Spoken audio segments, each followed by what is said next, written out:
Cyber security আইনের সব মামলা প্রত্যাহার হবে বললেন আইন উপদেষ্টা। বিশেষ ওএমএস কার্যক্রম বন্ধ করল সরকার। চেয়ারে বসেই 4 জনের চাকরি খেলেন ট্রাম্প। বিপিএলের এলিট ক্লাবে মুস্তাফিজ। নিপুণ শিল্পী সমিতি থেকে আজীবনের জন্য বহিষ্কার। স্বাগত জানাচ্ছি দৈনিক আমার বাংলার প্রতিদিনের বুলেটিনে। শুনছিলেন শিরোনাম, এবার বিস্তারিত।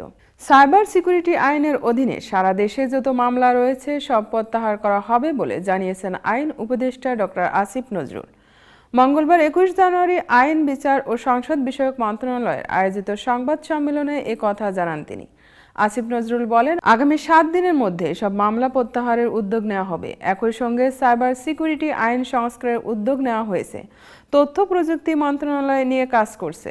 হয়রানিমূলক মামলার বিষয়ে উপদেষ্টা বলেন, দেশের 25টি জেলার 2500 রাজনৈতিক হয়রানিমূলক বা গায়েবী মামলা চিহ্নিত করা হয়েছে। এসব মামলায় লাখ লাখ মানুষ আসামি। আগামী ফেব্রুয়ারির মধ্যে এসব মামলা প্রত্যাহার করা হবে। আইন উপদেষ্টা বললেন, গায়েবী মামলা চিহ্নিত করতে আমরা 4টি ভাগে ভাগ করেছি। মামলাগুলো পুলিশ করেছে কিনা সেটা আমলে নেওয়া হয়েছে। দ্বিতীয়ত, এসব মামলার বেশিরভাগের প্রবণতা ছিল বিস্ফোরক আইনে। মামলা অস্ত্র আইনের মামলা, পুলিশের উপর হামলা মামলা। তৃতীয় প্রবণতা হলো এসব মামলায় অনেক আসামি থাকে, অর্থাৎ অজ্ঞাতনামা আসামি থাকে। সবশেষ যে প্রবণতাকে আমলে নেওয়া হয়েছে, বিরোধী দলীয়দের কোনো বড় সমাবেশের আগে পড়ে এবং গত 3 ভুয়া নির্বাচনের আগে পড়ে করা মামলা। এসব প্রবণতাকে আমলে নিয়ে আমরা 2500 মামলা চিহ্নিত করেছি। আশা করছি ফেব্রুয়ারির মধ্যে এসব মামলা প্রত্যাহার হয়ে যাবে। উচ্চ আদালতে এর আগে রাজনৈতিক বিবেচনায় বিচারক নিয়োগ দেওয়া হয়েছে উল্লেখ করে আসিফ নজরুল বলেন, এখন থেকে বিচারক নিয়োগ হবে দক্ষতার ভিত্তিতে এবং দল নিরপেক্ষতার ভিত্তিতে। বিচারক নিয়োগের জন্য সুপ্রিম কোর্টের বিচারক নিয়োগ অধ্যাদেশ 2025 গেজেট নোটিফিকেশন হয়েছে। নিম্নবিত্ত মানুষের জন্য ট্রাকে কম দামে বিক্রির বিশেষ ওএমএস খোলা বাজার খাদ্যশস্য বিক্রি কার্যক্রম আপাতত বন্ধ করার সিদ্ধান্ত নিয়েছে সরকার। ক্রয় সংক্রান্ত উপদেষ্টা কমিটির বৈঠকে এ সিদ্ধান্ত হয়েছে বলে মঙ্গলবার জানিয়েছেন অর্থ উপদেষ্টা ডক্টর সালেউদ্দিন আহমেদ। মঙ্গলবার সচিবালয়ে ক্রয় সংক্রান্ত উপদেষ্টা কমিটির বৈঠকে সভাপতিত্ব করেছেন ডক্টর সালেউদ্দিন আহমেদ। সেখানে কৃষি পণ্য কম মূল্যে বিক্রির বিশেষ ওএমএস কার্যক্রম নিয়ে আলোচনা হয়েছে। এই কার্যক্রমের সুবিধাভোগী ছিল প্রায় 8 লাখ মানুষ। অর্থ উপদেষ্টা বলেন, গত ডিসেম্বর পর্যন্ত বিশেষ ওএমএস এর সময়সীমা ছিল, সেটি আর না বাড়ানোর সিদ্ধান্ত হয়েছে। কারণ সবজি সহ কিছু পণ্য এত কম মূল্যে দেওয়া হতো যে সেটা আর দেওয়া যায় না। এখন পণ্যের সরবরাহ আছে। তিনি বলেন, অন্যান্য পণ্যের দামও নিয়ন্ত্রণে আছে। সম্প্রতি যেসব সেবা ও পণ্যের ভ্যাট ও কর বাড়ানো হয়েছে তা আগামী বাজেটে সমন্বয় করা হবে। তবে সার্বিকভাবে ভ্যাট বৃদ্ধিতে বাজারের প্রভাব পড়েনি বলে আবারও দাবি করছেন অর্থ উপদেষ্টা। সারের সংকট যেন না হয় এজন্য সার কেনার সিদ্ধান্ত হয়েছে ক্রয় সংক্রান্ত উপদেষ্টা কমিটির বৈঠকে।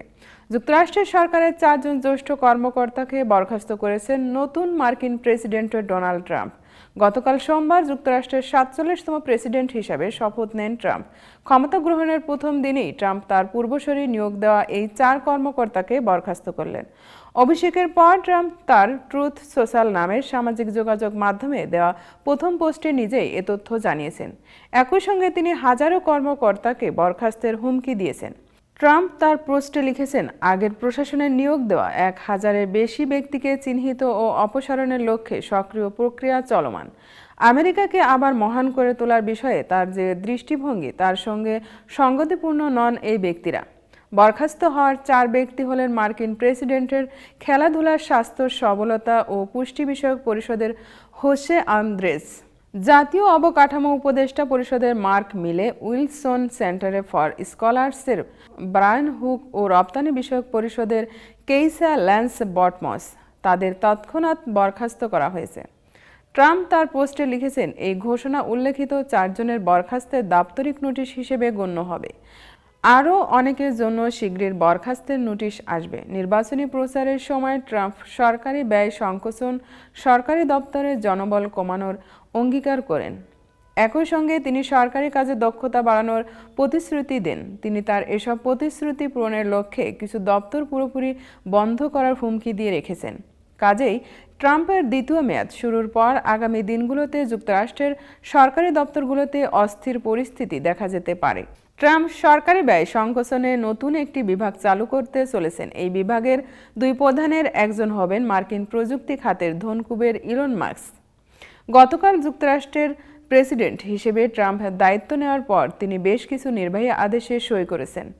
চতুর্থ ক্রিকেটার হিসেবে বাংলাদেশের প্রিমিয়ার লিগে বিপিএল 100 উইকেটের মাইলফলক স্পর্শ করলেন মুস্তাফিজুর রহমান। সাকিব আল হাসান, তাসকিন আহমেদ ও রুবেল হোসেনের পর চতুর্থ ক্রিকেটার হিসেবে এমন কীর্তি গড়লেন টাইগার এই পেসার। সোমবার 20 জানুয়ারি চট্টগ্রামে 99 উইকেট নিয়ে সিলেট স্ট্রাইকার্সের বিপক্ষে মাঠে নেমেছিলেন ঢাকার পেসার মুস্তাফিজ। সিলেটের জাকির হাসানকে ফিরিয়ে 100 উইকেটের মাইলফলক স্পর্শ করেন তিনি। এক্ষেত্রে 113 ম্যাচে 149 উইকেট নিয়ে সবার উপরে আছেন সাকিব। এছাড়া 86 ম্যাচে 120 উইকেট নিয়ে সর্বোচ্চ উইকেট সংগ্রাহকদের তালিকায় দ্বিতীয় স্থানে আছেন তাসকিন, আর তৃতীয় স্থানে আছেন রুবেল হোসেন। 89 ম্যাচে তার উইকেটের সংখ্যা 110। 100 উইকেটের ক্লাবে নাম লেখাতে মুস্তাফিজ খেলেছেন 79টি ম্যাচ। এছাড়া এই তালিকায় 98টি উইকেট নিয়ে 5 নম্বরে আছেন মাশরাফি বিন মর্তুজা। চলতি বিপিএলে উইকেটের শতক পূরণ করতে পারেন আরও একজন অভিজ্ঞ স্পিনার আরাফাত। চলতি আসরে চিটাগাং কিংসের হয়ে আছেন দারুণ ছন্দে। 38 বছরের এই স্পিনার চলতি আসরে এরই মাঝে পেয়েছেন 9 উইকেট। বিপিএল ক্যারিয়ারে তার উইকেট 95টি। বাংলাদেশের চলচ্চিত্র শিল্পী সমিতি থেকে আজীবনের জন্য বহিষ্কার হলেন ঢাকায় সিনেমার নায়িকা নিপুণ আক্তার।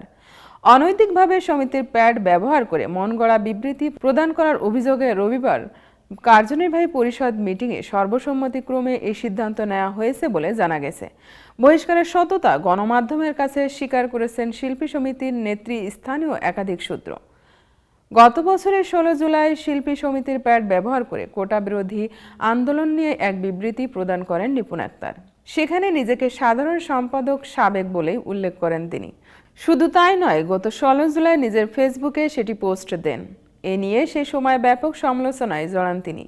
অনৈতিকভাবে সমিতির প্যাড ব্যবহার করায় মিশা ডিপজলের নেতৃত্বাধীন কমিটির গত বছরের 30 জুলাই সমিতির ষষ্ঠ সভায় বিষয়টি উত্থাপিত হলে নিপুণকে কারণ দর্শানোর নোটিশ দেওয়ার সিদ্ধান্ত নেয়।